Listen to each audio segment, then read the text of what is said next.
Viewers, कैसे हैं आप सब? होपफुली सब अच्छे ही होंगे और आगे भी अच्छे ही रहेंगे। So stay fit and healthy. अगर आप फिट और हेल्दी रहोगे तभी आप अपनी स्टडी को कंटिन्यू रख सकते हो। तो चलिए इसी के साथ स्टार्ट करते हैं आज की क्लास। और आज की क्लास में हम क्या डिस्कस करने वाले हैं, गैस करो। हाँ, बिल्कुल सही गैस किया आपने। आज की क्लास में हम डिस्कस करेंगे एक्सरसाइज 3.5 के लास्ट क्वेश्चन को, और वो क्वेश्चन है क्वेश्चन नंबर 4। तो चलिए स्टार्ट करते हैं आज की क्लास। और इस क्लास में सबसे अमेजिंग बात यह है कि इसके अंदर कोई भी बाउंडेशन नहीं है कि आपको कौन सा मेथड यहाँ पर अप्लाई करना है। सो अगर हम इस एक्सरसाइज की बात करें तो इस एक्सरसाइज में हमने डिस्कस किया था क्रॉस मल्टीप्लिकेशन मेथड, बट इस क्वेश्चन में हमें कोई भी एल्जेब्रिक मेथड यूज़ करना है जो आपकी चॉइस हो। तो देखो हमने कौन कौन से मेथड सीखे हैं यहाँ पे। फर्स्ट था हमने यहाँ पे सब्स्टिट्यूशन मेथड सीखा था, उसके बाद elimination method, then cross multiplication method. तो आपको तीनों ही मेथड्स आते हैं। सबसे पहले आपको इस क्वेश्चन में इक्वेशन बनानी है। Form the pair of linear equations in the following problems and find the solution if they exist by any algebraic method. तो सबसे पहले क्या करना है, आपको पेयर ऑफ लीनियर इक्वेशन में इसको फॉर्म करना है जो आपको प्रॉब्लम गिवन है उसको, और उसके बाद तीनों मेथड में से आप कोई भी मेथड जो आपको ईजी लगे आप वो यहाँ पर अप्लाई कर सकते हो। तो है ना इंटरेस्टिंग। तो चलिए स्टार्ट करते हैं क्वेश्चन नंबर फर्स्ट और part first. A part of monthly hostel charges is fixed and the remaining depends on the number of days one has taken food in the mess.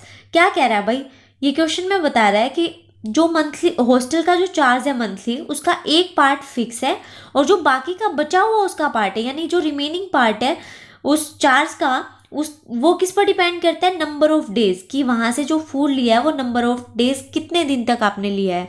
So when a student A takes food for 20 days, एक student A है जिसने जो food लिया है वो कितने दिन, 20 days तक लिया है, और उसने कितना पे किया, 1000।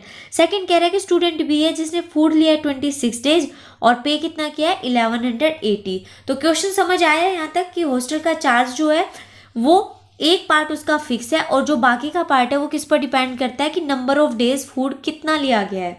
ठीक, कितने नंबर ऑफ डेज फूड लिया गया है, और सिचुएशन आपको दे रखी है कि कितने दिन लिया और कितना पे किया। अब हमें फाइंड करना है इसका फिक्स चार्ज और second cost of food per day. तो सबसे पहले तो क्वेश्चन को अच्छे से समझिए।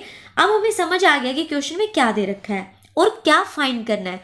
तो देखो अब तक क्या लॉजिक लगाते आए हैं कि जो चीज़ें हमें फाइंड करनी है, सबसे पहले ध्यान रखो कि सबसे पहले क्वेश्चन में करना क्या है कि जो चीज़ें हमें गिवन है हमें उसको लेट कर लेना है। ठीक है, तो हम यहाँ पर लेट कर देते हैं कि हमें फिक्स चार्ज फाइंड करना है। तो सबसे पहले फिक्स चार्ज को ही लेट कर लेते हैं। Let the fix charges be ₹x। जो फिक्स चार्जेस है वो कितने हैं, ₹x है। ठीक है, next let the cost of food per day, cost of food है per day, वो कितनी है, y लेट कर लेते हैं। उसको लेट कर लिया हमने ₹y। तो दोनों चीज़ें हम लेट कर चुके हैं। अब हमें सिचुएशंस दे रखी है, राइट। तो सिचुएशन के अकॉर्डिंग हम यहाँ पर इक्वेशंस बनाएंगे। तो फर्स्ट सिचुएशन क्या है, 20 डेज, स्टूडेंट जो ए है उसने 20 डेज तक जो खाना है वो लिया है, 20 डेज लिया है और पे कितना किया है, ₹1000। तो देखो अब एक चार्ज तो फिक्स है, चाहे आप खाना 1 डे ले रहे हो चाहे ज़्यादा दिन ले रहे हो। तो एक चार्ज फिक्स है x, वो फिक्स कर दिया हमने। उसके बाद कह रहे 20 डेज तक। तो अगर cost of food per day, एक दिन की जो कॉस्ट है वो y है, तो 20 डेज की कितनी हो जाएगी, 20y। और x जो है वो कितना है, फिक्स है, ये तो फिक्स चार्ज है, और ये पर डे का चार्ज y है, तो 20 डेज का कितना हो जाएगा, 20y। और इन दोनों को मिला के उसने कितना पे किया है, 1000। तो ये आ गई हमारी इक्वेशन नंबर फर्स्ट। सेकंड में कह रहा है कि स्टूडेंट बी ने 26 डेज फूड लिया है। ठीक है, तो ये तो फिक्स चार्ज है x प्लस 1 डे का y है, तो 26 डेज का चार्ज क्या हो गया, 26y, और उसने पे कितना किया है, 1180। तो ये आ गया हमारे पास इक्वेशन सेकंड। ठीक है, अब हमने इक्वेशंस तो फाइंड कर ली। क्वेश्चन था क्या हमारे पास कि जो लीनियर इक्वेशन है उसकी जो प्रॉब्लम्स है उससे हमें लीनियर इक्वेशन फॉर्म करनी है और उसके बाद किसी भी एल्जेब्रिक मेथड से उसको सोल्व करना है। तो हमने जो जो एल्जेब्रिक मेथड्स पढ़े हैं उनमें से जो आपको इजी लगे जो आप जिसमें आप कंफर्टेबल हो वो वाला आप यहाँ पर मेथड अप्लाई कर सकते हो, क्योंकि यहाँ पे ये मेंशन नहीं कर रखा कि आपको किस मेथड से क्वेश्चन को सोल्व करना है। तो देखो यहाँ पे आप वैल्यू को सब्स्टिट्यूट भी कर सकते हो, वैल्यू को एलिमिनेट भी कर सकते हो, या फिर क्रॉस मल्टीप्लिकेशन मेथड भी यूज़ कर सकते हो। तो अगर क्वेश्चन को सीधे सीधे देखें तो यहाँ पर जो एक्स की वैल्यू है, जो यहाँ पर ये एक्स है, ये एलिमिनेट हो जाएगा क्योंकि दोनों टर्म्स सेम है। तो इजीली हम एलिमिनेशन मेथड से इसको सोल्व कर सकते हैं। तो हम इसको सोल्व करेंगे एलिमिनेशन मेथड से, subtracting equation first from second. First equation को सेकेंड इक्वेशन में से सब्ट्रैक्ट करेंगे तो क्या आएगा हमारे पास, देखिए हमारे पास सेकेंड इक्वेशन क्या थी, सेकेंड इक्वेशन थी x plus 26y equals to 1180। ये हमारे पास सेकेंड इक्वेशन थी। अब इसमें से फर्स्ट को सब्ट्रैक्ट करना है। फर्स्ट क्या है मेरे पास है x plus 20y equals to 1000। ये मेरे पास सेकेंड इक्वेशन है। ठीक है, क्या करना है, इसको सब्ट्रैक्ट करना है। तो आप सबको पता है कि सब्ट्रैक्ट करते साइन क्या हो जाता है, साइन चेंज हो जाता है। जो प्लस है वो माइनस, जो माइनस है वो प्लस। तो यहाँ पर x एलिमिनेट हो गया। अब यहाँ पे आए 26 माइनस 20 यानी कि 6y इक्वल्स टू 1180 माइनस 1000, ये आ गया 180। तो मेरे पास यहाँ से सॉल्यूशन आया 6y इक्वल्स टू 180। मुझे चाहिए क्या, x और y की वैल्यू चाहिए। तो यहाँ से y की वैल्यू फाइंड कर सकते हैं हम इजीली। यहाँ पर 6 जो है वो y से मल्टीप्लाई है। अगर ये 6 इधर आएगा, क्योंकि मुझे सिर्फ y की वैल्यू रखनी है, तो जो एक्स्ट्रा है वो दूसरी साइड ले जाऊंगी। तो जो ये 6 है ये दूसरी साइड अगर मैं लेके आऊंगी तो क्या होगा भाई, इधर ये मल्टीप्लाई, इधर आके क्या हो जाएगा, डिवाइड। तो 180 डिवाइडेड बाय 6 कितना आ गया, 30। तो y की वैल्यू मेरे पास आ गई 30। अब y हमने लेट क्या किया था, बताओ भाई, हमने y लेट किया था कि जो पर डे की जो कॉस्ट थी वो, तो हमारे पास पर डे की कॉस्ट आ चुकी है, यानी y हमारे पास आ चुका है। तो x फाइंड करना इजी है। सो फर्स्ट इक्वेशन से हम x की वैल्यू फाइंड कर लेंगे फ्रॉम इक्वेशन फर्स्ट। और इक्वेशन फर्स्ट क्या है, x प्लस 20y, और y की वैल्यू कितनी है मेरे पास, y की वैल्यू है 30। तो मैंने यहाँ पे y की वैल्यू पुट कर दी। अब इसको सोल्व करेंगे। x प्लस 20 इंटू 30 कितना हो गया, 600। तो ये आ जाएगा x प्लस 600 इक्वल्स टू 1000। तो यहाँ से x आया मेरे पास 1000 माइनस 600 यानी कि ₹400। तो x की वैल्यू भी आ चुकी है मेरे पास 400, और y की वैल्यू हमने पहले फाइंड कर ली। अब ये वैल्यूज थी क्या, x था फिक्स प्राइस और y था cost of food per day. दस फिक्स प्राइस दस fix charges. So fix charges कितना आ गया मेरे पास, ₹400, और cost of food per day वो लेट किया था हमने y, तो वो आई है हमारे पास वैल्यू ₹30। ठीक है, नेक्स्ट देखिए part second. If fraction becomes 1/3 when 1 is subtracted from the numerator and it becomes 1/4 when 8 is added to its denominator. Find the fraction. अब इस क्वेश्चन में हमें क्या फाइंड करना है, हमें फ्रैक्शन फाइंड करना है। तो सबसे पहले जो चीज़ फाइंड करनी है उसको लेट कर लेंगे। तो हमने लेट किया, लेट द फ्रैक्शन बी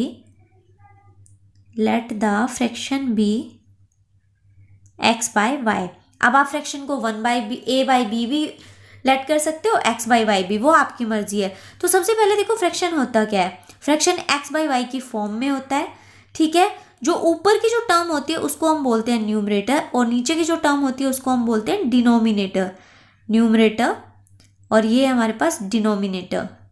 ठीक है, ये आप सबको पता है, मैंने दोबारा से एक बार आपको बता दिया ताकि वो चीज़ रिवाइज हो जाए। ठीक है, आप देखो फ्रैक्शन हमने लेट कर लिया x/y। क्वेश्चन के अकॉर्डिंग क्या कह रहा है कि अगर न्यूमरेटर में से 1 सब्ट्रैक्ट हो जाए, according to question first condition है when 1 is subtracted from the numerator. अब मेरे पास फ्रैक्शन है x/y। ठीक है, क्या कह रहा है कि अगर न्यूमरेटर में से 1 सब्ट्रैक्ट हो गया तो वो फ्रैक्शन कितना बन जाएगा, 1/3। अगर न्यूमरेटर में से 1 को सब्ट्रैक्ट कर दे, तो मैंने न्यूमरेटर यानी x था उसमें से 1 को सब्ट्रैक्ट किया, तो मेरे पास जो फ्रैक्शन बन गया वो कितना बन गया, 1/3। यहाँ तक समझ आया।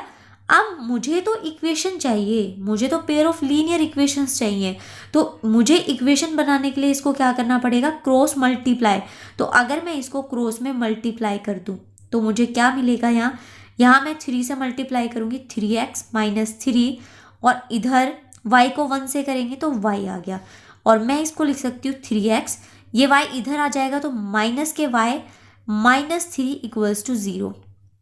ठीक है, ये आ गई मेरे पास फर्स्ट इक्वेशन, ये आ गई मेरे पास इक्वेशन फर्स्ट। अब देखो सेकंड क्वेश्चन क्या, सेकंड जो कंडीशन है वो क्या है, it becomes 1/4 when 8 is added to its denominator, कि अगर इसके डिनोमिनेटर में हम 8 ऐड कर दें तो हमारे पास फ्रैक्शन क्या बन जाएगा, 1/4। तो ये भी इजी है, क्या कि हमारे पास फ्रैक्शन था x/y, यही तो लट किया था हमने। अगर इसके डिनोमिनेटर में 8 को ऐड कर दिया जाए, कर दिया, ये तो बिल्कुल इजी है। तो अगर 8 को ऐड कर दिया तो जो आपका फ्रैक्शन है वो क्या बन जाएगा, 1/4 बन जाएगा। तो हमने 1/4 के इक्वल लिख दिया। भाई जो वो बोले वो का वो सेम टू सेम हम करते जाएंगे तो हमारे पास यहाँ से भी एक इक्वेशन आ जाएगी। अब इस इक्वेशन को कैसे फाइंड करेंगे, सेम क्रॉस मल्टीप्लाई करेंगे। तो 4 की मल्टीप्लाई x से होगी तो 4x इक्वल्स टू 1 की मल्टीप्लाई y प्लस 8 से करेंगे तो सेम आ जाएगा y प्लस 8।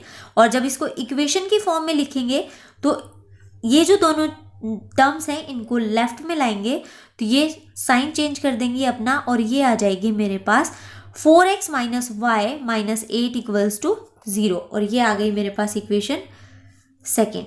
ठीक है, कौन सी इक्वेशन आ गई है मेरे पास, सेकेंड इक्वेशन आ गई, और ये मेरे पास थी फर्स्ट इक्वेशन। अब देखो इसको किससे सोल्व करें, तो आप यहाँ पे y सेम है तो एलिमिनेट हो जाएगा, उससे भी इजीली सोल्व हो जाएगा।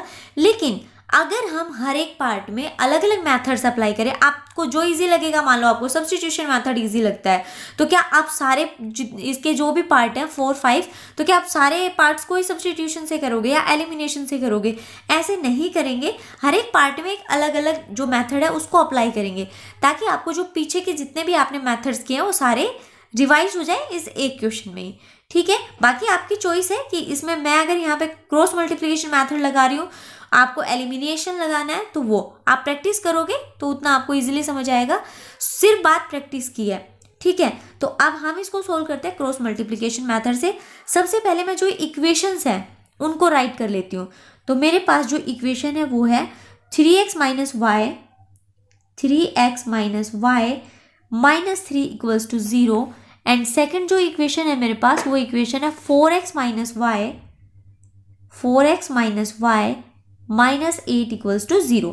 ठीक है, अब क्रॉस मल्टीप्लिकेशन मेथड को याद करो कि उसमें क्या करते थे हम, कि जो हमारे पास इक्वेशन में 2 वेरिएबल्स थे सबसे पहले वो लिखते थे। तो ये यहाँ वेरिएबल क्या है, x y है, और फिर हम लिखते थे कांस्टेंट टर्म, वो क्या है, उसके लिए क्या लिखते थे, 1। कांस्टेंट के लिए हम लिखते थे 1, और ये हमारे पास 2 वेरिएबल्स हो गए। अब हम मेथड यूज़ करेंगे 23-12 वाला, या फिर हम ये बोल सकते हैं पहले B से स्टार्टिंग करेंगे, ABC। अगर हम ऐसे सिस्टमेटिक वे में चले तो B से स्टार्टिंग करेंगे तो उसके बाद आएगा C, फिर A, फिर B। ठीक है, तो जो आपको इजी लगे आप उससे कर सकते हो। तो सबसे पहले लिखेंगे सेकंड टर्म के कोफिशिएंट। सेकंड टर्म के कोफिशिएंट क्या है, -1। उसके बाद थर्ड टर्म के है यानी कि C के जो कोफिशिएंट्स होते हैं -3, -8।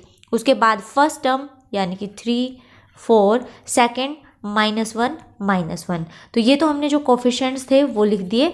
अब क्या करेंगे, क्रॉस मल्टीप्लाई, क्योंकि क्रॉस मल्टीप्लिकेशन मेथड है तो ऑब्वियस सी बात है कि क्रॉस में तो मल्टीप्लाई होगी, तो क्रॉस में मल्टीप्लाई करेंगे हम इनकी, और आपस में क्या कर देंगे, सबट्रैक्ट कर देंगे, राइट। ठीक है, तो अब यहाँ पर लिखते हैं हम x अपॉन, अब x के जो कोफिशिएंट्स हैं उनकी बात करें, देखिए ये x अपॉन ये y, और सारे आपस में क्या होते हैं, इक्वल, और ये 1 के नीचे जो कोफिशिएंट आएगा वो। ठीक है, ओके। अब मल्टीप्लाई करते हैं, -1 की मल्टीप्लाई -8 से, तो क्या आ जाएगा, +8, क्योंकि माइनस माइनस क्या हो जाएगा, प्लस, बीच में सिंबल किसका आएगा, माइनस। उसके बाद -1 मल्टीप्लाई -3, तो ये भी क्या हो जाएगा, प्लस का 3। अब बात करते हैं y की, -3 की मल्टीप्लाई 4 से, तो ये आएगा -12। अब बीच में क्या आता है, माइनस, किसका सिंबल आता है, माइनस का, उसके बाद -8 की मल्टीप्लाई 3 से, तो ये कितना आएगा -24, और माइनस माइनस क्या हो जाएगा प्लस। अब बात करें कांस्टेंट टर्म की, यानी कि 1 के नीचे क्या आएगा 3 मल्टीप्लाई -1, ये आ गया -3 माइनस 4 मल्टीप्लाई -1 कितना आएगा -4, बट माइनस ऑलरेडी है यहाँ पे, तो यहाँ कितना हो जाएगा हमारे पास 4 आ जाएगा। तो यहाँ से देखो x के नीचे आए 8 - 3 यानी कि 5, सो ये आ गया हमारे पास x/5 किसके इक्वल है, y के टर्म को अगर देखें तो y अपॉन -12 + 24 यानी कि प्लस के 12 आएंगे हमारे पास, तो ये आ गया y = 12। ठीक है, आगे देखिए 1 अपॉन -3 + 4, तो -3 + 4 कितना होता है 1, तो ये आ गया मेरे पास 1/1, या फिर आप सिंपली इसको क्या बोल सकते हो 1। तो यहाँ से हमें x और y की वैल्यू निकालनी है, तो x/5 को एक बार x/5 को 1 के इक्वल रख दो, एक बार y/12 को 1 के इक्वल रखेंगे, तो यहाँ से x की वैल्यू आ गई मेरे पास 5, और अगर y/12 को 1 के इक्वल रखती हूँ मैं, तो यहाँ से y की वैल्यू आ जाएगी मेरे पास 12। हमें फाइंड क्या करना था, हमें फाइंड करना था फ्रैक्शन, और वो क्या था x/y, तो x की वैल्यू आपके पास है, y की वैल्यू आपके पास है, मतलब आपके पास क्या आ गया फ्रैक्शन आ गया। सो रिक्वायर्ड फ्रैक्शन इज, क्या था भाई हमारे पास रिक्वायर्ड फ्रैक्शन x/y, यानी x की वैल्यू 5 है और y की वैल्यू कितनी है 12, तो ये हमारे पास जो रिक्वायर्ड फ्रैक्शन था वो आ गया। Part 3, Yes scored 40 marks in a test, getting 3 marks for each right answers and losing 1 marks for each wrong answer। देखो यश ने कितना स्कोर किया 40 मार्क्स, 3 मार्क्स उसको राइट आंसर के लिए मिल रहा है और 1 मार्क्स उसका कट हो रहा है किसके लिए, रॉन्ग आंसर के लिए। ठीक है, तो ये थी हमारी फर्स्ट स्टेटमेंट जिससे हमें फर्स्ट इक्वेशन मिल जाएगी। नेक्स्ट में कह रहा है had 4 marks been awarded for each correct answer and 2 marks been deducted for each incorrect answer. कह रहा है अगर उसको 4 मार्क्स अवॉर्ड होते, 4 मार्क्स मिलते करेक्ट के लिए और 2 मार्क्स डिडक्ट होते उसके इनकरेक्ट के लिए, then Yash would have scored 50 marks. तो यश को कितना का स्कोर क्या होता 50। सो लास्ट में वो पूछा है how many questions were there in the test, कि टेस्ट के अंदर कितने क्वेश्चंस थे हमें वो बताना है। तो सबसे पहले टेस्ट में डायरेक्ट तो क्वेश्चंस हमें पता नहीं चलेगा कि कितने हैं, उसके लिए क्या, क्योंकि यहाँ पे वो जो मार्क्स दे रहा है वो कैसे दे रहा है, करेक्ट और इनकरेक्ट क्वेश्चंस के जो मार्क्स गिवन है उसके अकॉर्डिंग है। तो यहाँ पे हम क्या करते हैं, देखो सबसे पहले जो चीज़ हमें फाइंड करनी है उसको लेट करेंगे। तो टेस्ट में कितने क्वेश्चंस थे ये कैसे पता चलेगा, कि हम करेक्ट क्वेश्चंस को लेट कर लेते हैं और इनकरेक्ट क्वेश्चंस को लेट कर लेते हैं, कि कितने उसने करेक्ट क्वेश्चन किए कितने इनकरेक्ट, तो दोनों का टोटल होगा कि करेक्ट और इनकरेक्ट क्वेश्चंस का, तो वो टोटल क्वेश्चंस ही तो होंगे जो एग्जाम में आए थे, राइट। तो सबसे पहले लेट कर लेते हैं कि इनकरेक्ट जो क्वेश्चंस हैं वो कितने हैं,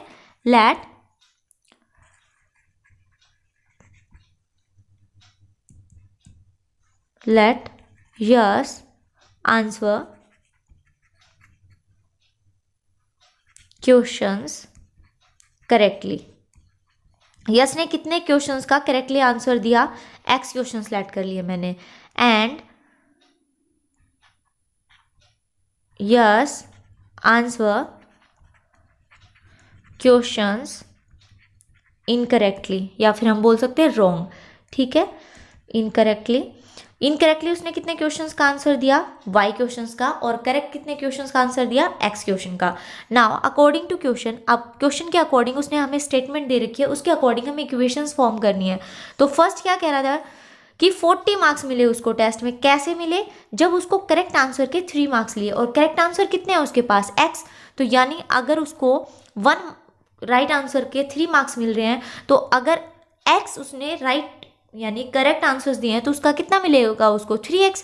भाई 1 क्वेश्चन करेक्ट क्वेश्चन के 3 मार्क्स है, तो x क्वेश्चन के कितने हो जाएंगे 3x प्लस, अब उसने जो करेक्ट किए थे वो तो ठीक है, अब इनकरेक्ट किया करेगा तो उसके मार्क्स क्या हो जाएंगे, डिडक्ट होंगे। तो डिडक्ट होंगे तो हम क्या लगाएंगे, माइनस, कटेंगे ना वो मार्क्स। तो अब कह रहे रॉन्ग आंसर कितने दिए उसने, 1 आंसर रॉन्ग दिया, तो 1 आंसर रॉन्ग दिया तो क्वेश्चन कितना है 1 क्वेश्चन, यानी कि y = तो उसके मार्क्स कितने आए 40। अगर ऐसी सिचुएशन थी तो हमारी इक्वेशन बनेगी 3x - y = 40।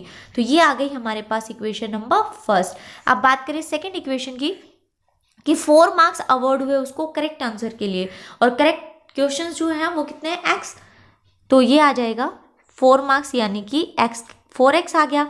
Next 2 marks being deducted for each incorrect, incorrect के लिए कितने मार्क्स डिडक्ट हो रहे हैं, 2, जो उसकी सेकंड स्टेटमेंट है उसकी बात कर रहे हैं। तो अगर 2 मार्क्स करेक्ट इनकरेक्ट क्वेश्चन के लिए डिडक्ट हो रहे हैं तो क्वेश्चन कितने हैं, 2y, सॉरी y है, तो मार्क्स 2 है, क्वेश्चन y है, तो 2y हो गया। तो ये भी क्या हो गया, माइनस होगा, क्योंकि आंसर कैसे हैं, ये इनकरेक्ट हैं। और टोटल अगर ऐसी सिचुएशन है तो उसको टोटल मार्क्स मिलते हैं 50। तो ये हमारे पास 2 सिचुएशंस आ गई हैं, और अब इन सिचुएशन से हमें आंसर फाइंड करना है एक्स और वाई का, क्योंकि वही हमें बताएंगे कि हमारे जो उसका टेस्ट था उसके अंदर टोटल कितने क्वेश्चंस थे। ठीक है, अब आपके पास इक्वेशन है, अब आप देखो कि आप कौन सा मेथड अप्लाई करके यहाँ से एक्स और वाई की वैल्यू फाइंड करोगे। तो देखो यहाँ पे दोनों ही मेथड यूज़ कर सकते हैं हम। एलिमिनेशन मेथड भी अप्लाई कर सकते हैं, अगर मैं इसको 2 से मल्टीप्लाई कर दूँ सेकंड इक्वेशन को, तो यहाँ पे एलिमिनेशन मेथड लगा लेंगे, और अगर क्रॉस मल्टीप्लाई करना चाहो तो क्रॉस मल्टीप्लाई कर सकते हो। ठीक है, बट हम पहले जो फर्स्ट 2 क्वेश्चन थे उसमें ये मेथड अप्लाई कर चुके हैं, तो अब हम यहाँ पे सब्सटीट्यूशन मेथड को अप्लाई करते हैं। ठीक है, सबसे पहले मैं जो इसकी इक्वेशन है वो लिख लेती हूँ, 3x minus Y equals to 40, and second है 4x minus 2y equals to 50। तो सब्सटीट्यूशन मेथड में क्या करते थे हम, कि वैल्यू को सब्सटीट्यूट करते थे, कहीं से भी एक वैल्यू निकाल लेते थे किसी भी इक्वेशन से। सो फ्रॉम इक्वेशन फर्स्ट से मैं वैल्यू ले लेती हूँ, 3x minus Y equals to 40 है ये, यहाँ से मैं y की वैल्यू निकाल लूँ, तो अगर y उस साइड जाए और 40 इधर आ जाए तो 3x माइनस 40 और y इधर चला गया, तो हमारे पास यहाँ से, या फिर मैं इसको ऐसे लिख सकती हूँ, y equals to 3x minus 40 की y की वैल्यू ये है। इस वैल्यू को मैं सब्सटीट्यूट कर दूँ किसमें, सेकंड इक्वेशन में। ठीक है, क्योंकि मैंने ये कहाँ से फाइंड की है y की वैल्यू, फर्स्ट से, तो सब्सटीट्यूट करेंगे सेकंड में। नाउ फ्रॉम सेकंड से हमें क्या मिलेगा भाई, 4x माइनस 2, और y की वैल्यू क्या है, 3x माइनस 40 इक्वल्स टू 50। ठीक है, सोल्व करेंगे तो ये आएगा 4x माइनस 2 है, तो 2 से क्या कर देंगे इसको मल्टीप्लाई, तो 2 3 जा 6x, 2 की मल्टीप्लाई करेंगे 40 से तो 80 आएगा, और माइनस माइनस कितना हो जाएगा, प्लस, तो ये आ गया 80 इक्वल्स टू 50। ठीक है, कॉन्स्टेंट टर्म इधर जाएगी, और ये दोनों क्योंकि एक जैसे टर्म है तो क्या हो जाएंगे, इनको कलेक्ट कर लेंगे, तो 4x माइनस 6x कितना हो गया, माइनस के 2x हो गया, और ये आएगा मेरे पास प्लस 80 है, उधर जाके माइनस 80, तो 50 माइनस 80, और ये कितना आ जाएगा मेरे पास, माइनस के 30। ठीक है, अब x की वैल्यू निकालूंगी तो देखो माइनस से माइनस कैंसिल आउट, और x की वैल्यू 30/2 यानी कि 15, तो यहाँ से मेरे पास आया x 15।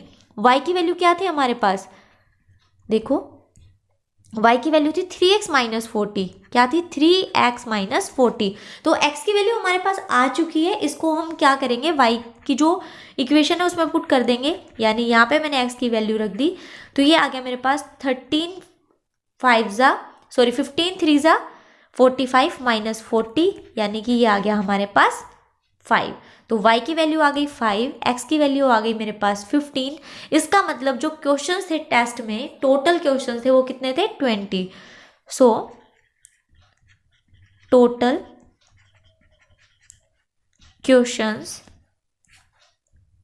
In the test are 15 plus 5, by 15 correct है और 5 इनकरेक्ट है, तो टोटल कितने हैं क्वेश्चंस, 20। नेक्स्ट देखिए, places A and B are 100 kilometre apart on a highway. A और बी 2 प्लेसेस हैं जो 100 किलोमीटर दूर है, कहाँ से, हाईवे से। 1 car start from A and another from B at the same time. एक कार जो स्टार्ट होती है कहाँ से, फ्रॉम ए से स्टार्ट होती है और दूसरी बी से, और सेम टाइम पर। If the car travels in the same direction, कह रहा है अगर कार ट्रेवल कर रही है सेम डायरेक्शन में तो at different speed, direction same है बट स्पीड डिफरेंट है, दे मीट इन 5 आवर्स, और वो मीट कब करते हैं, 5 आवर्स में। If they travel towards each other, अगर वो एक दूसरे की साइड चले, then they meet in 1 hour, तो वो एक दूसरे से कितने टाइम में मिल जाएंगी, 1 आवर में। What are the speeds of the 2 cars, तो कह रहा है दोनों कार की जो स्पीड है वो कितनी है। तो सबसे पहले हम यहाँ पे जो स्पीड है उसको लेट कर लेंगे, ठीक है। तो सबसे पहले हमने लेट किया, क्योंकि जो हमें फाइंड करना होता है उसको हम लेट कर लेते हैं। सो लेट द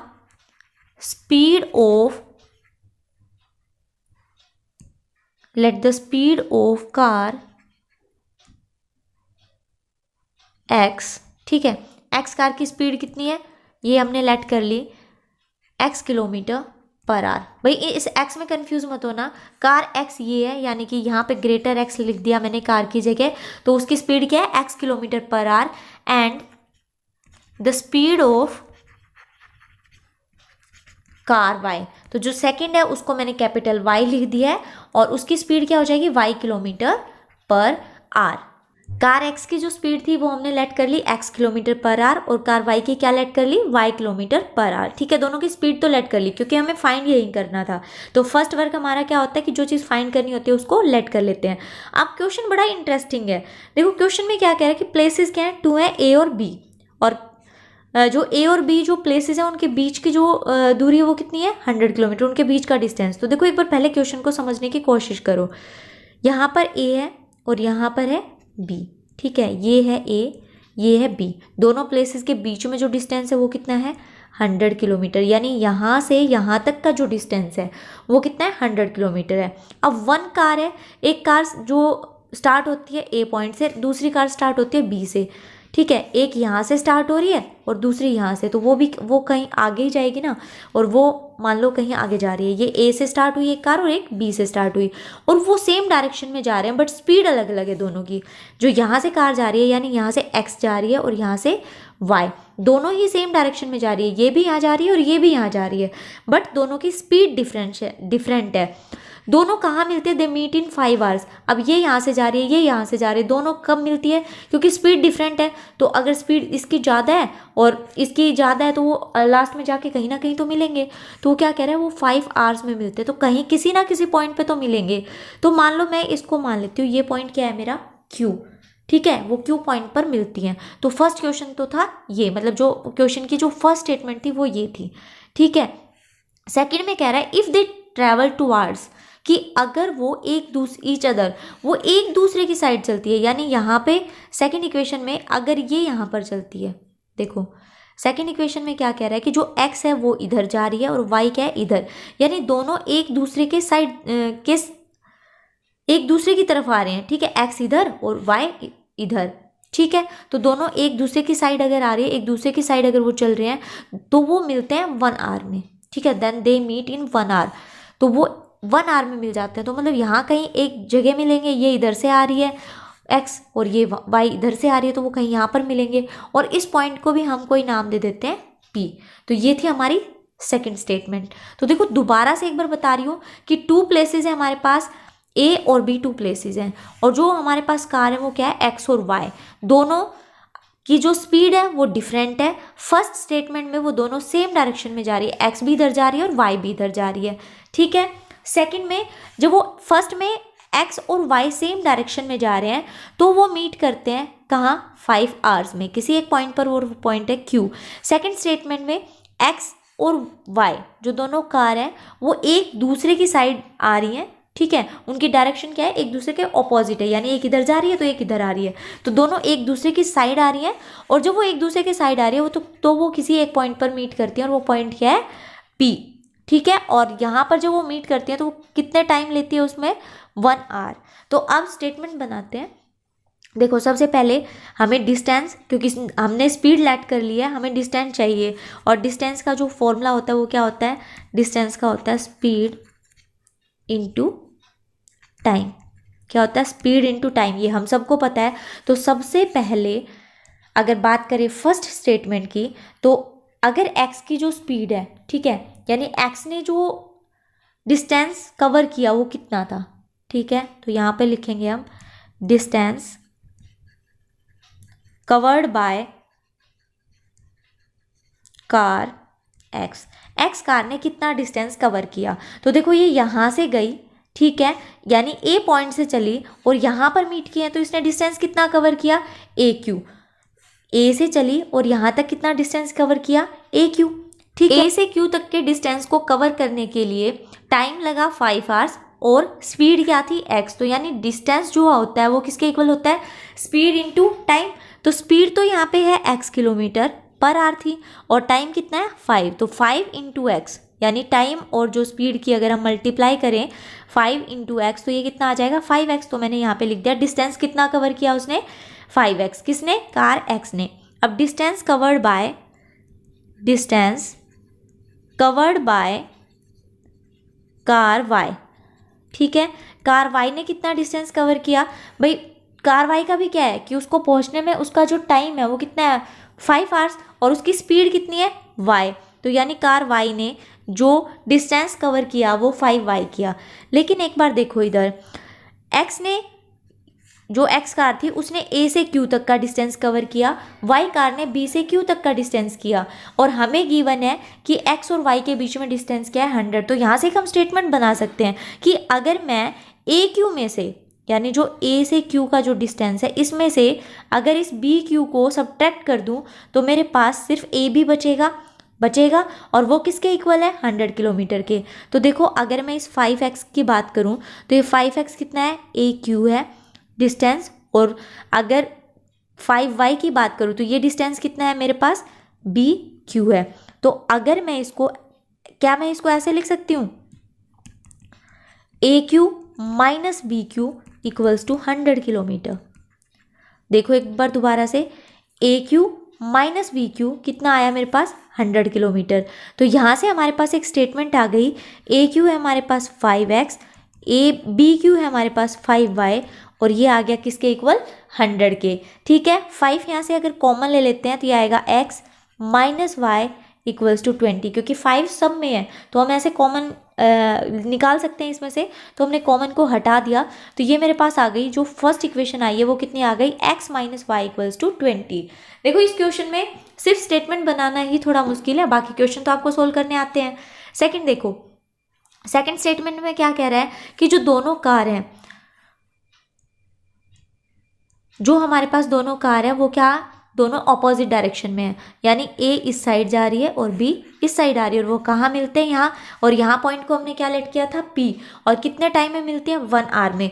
तो स्पीड ऑफ या फिर डिस्टेंस बोल सकते हैं हम, जो ये तो था हमारे पास फर्स्ट सिचुएशन, तो हम इसको बोल सकते हैं सिचुएशन फर्स्ट और ये है हमारे पास सिचुएशन सेकेंड, ठीक है। आप इसको केस बोल सकते हो, सिचुएशन बोल सकते हो, जो आपको ठीक लगे वो बोलो, ठीक है। तो सेकेंड में देखो क्या है, सेकेंड में डिस्टेंस कवर करेगी, distance covered by car x. Car x कितना डिस्टेंस कवर करेगी, देखो ये कार एक्स है, ये यहाँ से यहाँ तक जा रही है, यानी AP डिस्टेंस कवर करेगी। कितना डिस्टेंस करेगी AP, और कितना डिस्टेंस का क्या होगा स्पीड इनटू टाइम, तो स्पीड कितनी है उसकी x है और टाइम कितना है 1 आवर, यानी x into 1, speed x time 1, यानी x इंटू 1 x आवर्स हो गए, ठीक है। x हो गया ना, x किलोमीटर, तो ये आ जाएगा distance covered by car x, यानी कि AP, और वो कितना डिस्टेंस है x।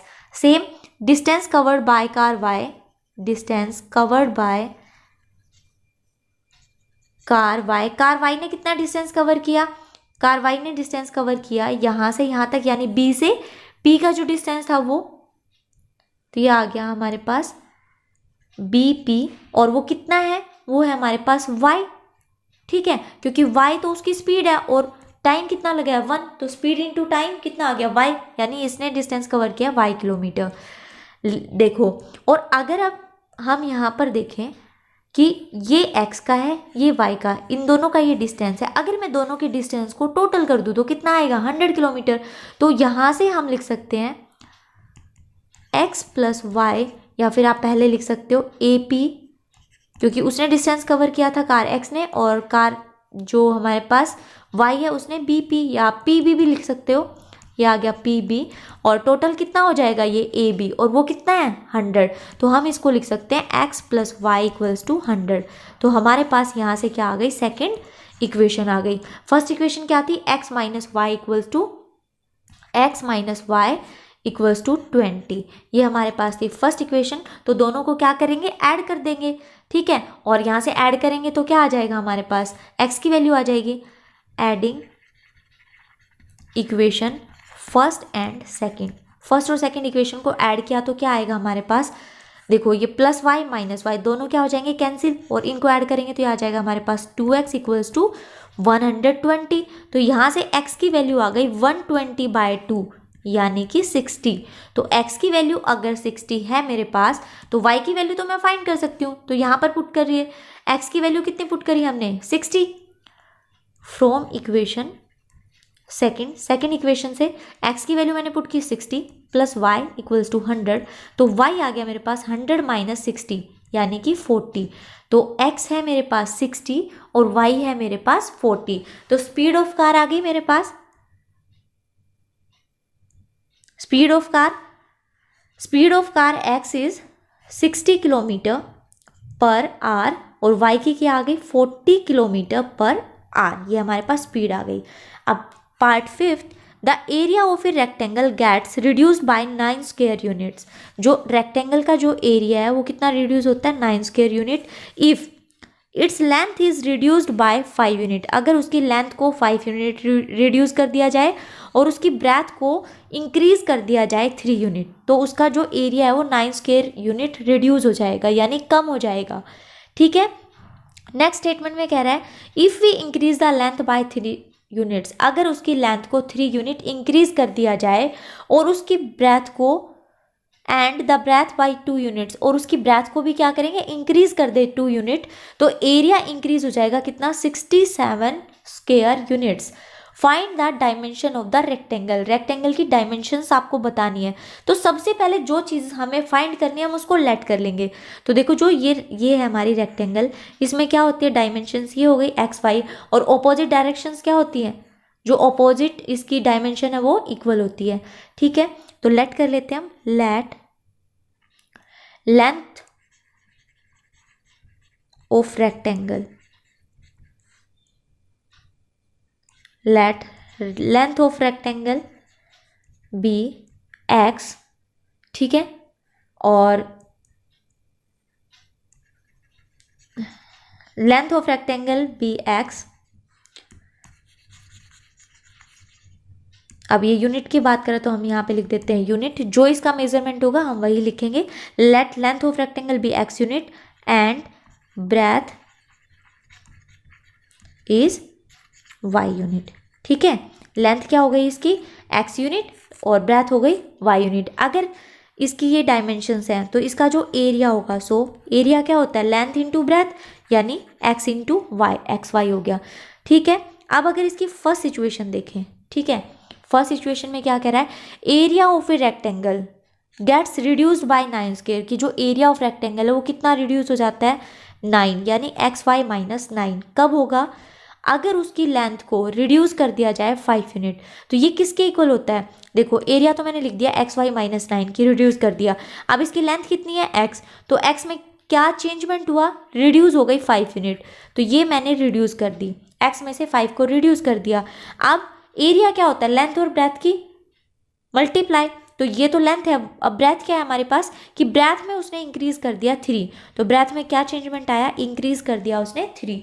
तो हमारे पास ये सिचुएशन आ गई कि एक्स वाई एरिया में से हमने 9 को रिड्यूस किया, तो ये आ गया x y minus 9 equals to x minus 5 multiply by y plus 3। यहाँ तक कोई प्रॉब्लम नहीं है।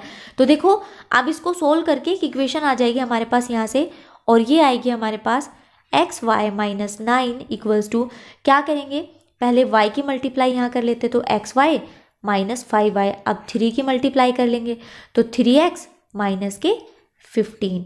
ठीक है, इसको सोल्व करेंगे तो ये आ जाएगा हमारे पास एक्स वाई माइनस 9, और जो इधर जो भी है उसको उस साइड लेके जाएंगे तो ये आएगा मेरे पास माइनस एक्स वाई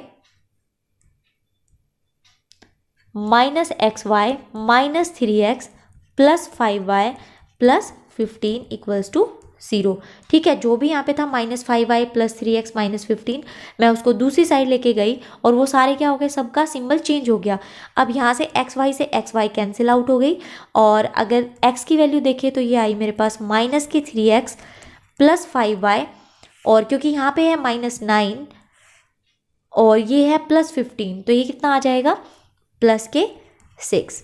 और क्योंकि x की टर्म नेगेटिव है तो मैं यहाँ सबसे माइनस भी कॉमन ले सकती हूँ, कॉमन लूँगी तो यहाँ आ जाएगी, सारे जो सिंबल्स हैं वो चेंज हो जाएंगे, और ये आ जाएगी। तो ये आ गई हमारे पास इक्वेशन फर्स्ट। और अगर आप -3 को एज इट इज़ रखना चाहें तो एज इट इज़ रख सकते हैं, कोई प्रॉब्लम नहीं है, ठीक है। और चलो हम ऐसे ही सेम रख लेते हैं, एक स्टेप और क्यों बढ़ाया जाए, राइट।